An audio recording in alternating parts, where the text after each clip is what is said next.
Thank you, Mr. Chairman, and thank you, Mr. Secretary, for joining us this morning. First, I wanted to congratulate you for completing the Michigan Ironman triathlon last weekend, so kudos to you. I'd like to begin by thanking you for your work to improve our nation's infrastructure, to improve transportation safety, and to address the climate crisis.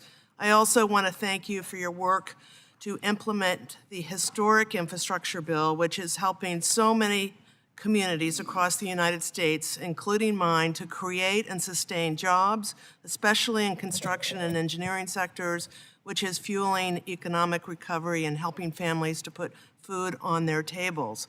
I'm especially grateful for the resources the Department of Transportation has directed to projects in my district, which includes most of Ventura County in California and portions of western Los Angeles.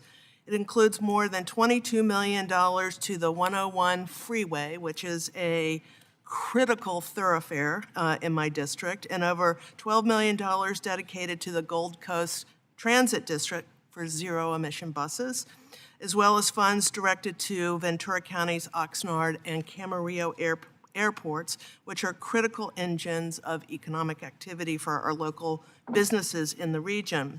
In addition to creating and sustaining jobs, these critical projects are helping to improve transportation options in our community, lessen traffic congestion, reduce harmful greenhouse gas emissions, and improve the quality of life in my community. So thank you again for your attention to these local priorities.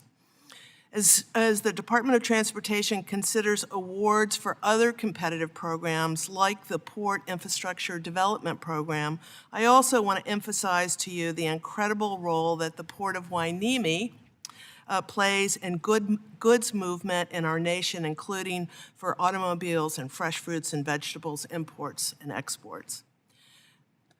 The next time you are in California, I hope you can visit the Port of Hueneme to see really firsthand one of the nation's cleanest ports and really working towards zero emissions is really helping to eliminate bottlenecks in both Los Angeles and Northern California. It's a deep water port in California that sometimes is overlooked, but a very, very important port.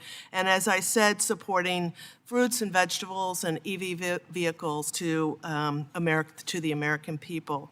So my first question to you, Mr. Secretary, is I was pleased that Congress was able to agree that a blender's tax credit is necessary to jumpstart production on sustainable aviation fuel. So what are you doing to advance SAF technology and to make this critical fuel more widely available to meet the demands of the aviation industry?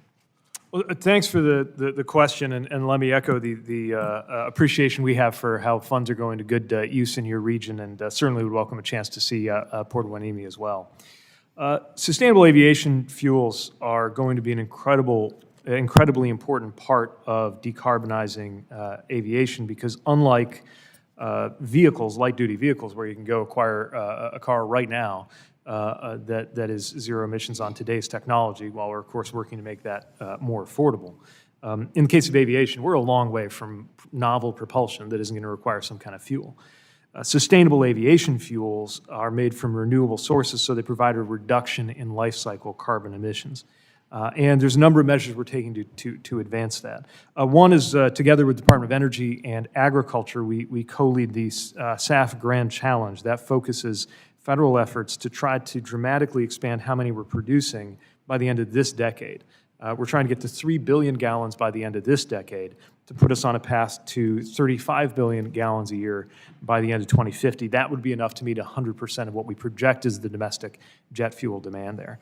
Then there's the FAST, Fueling Aviation Sustainable Transition Grant Program. That's $291 million in grants to accelerate production and use and the development of low-emission aviation technologies. I will, best I can say is very soon we'll have news to make about getting those funds out on the street. We're especially excited about the different applications that are going to come in there because we know it's going to be a lot of private sector work too, but we've got to make sure we're doing our part with public policy.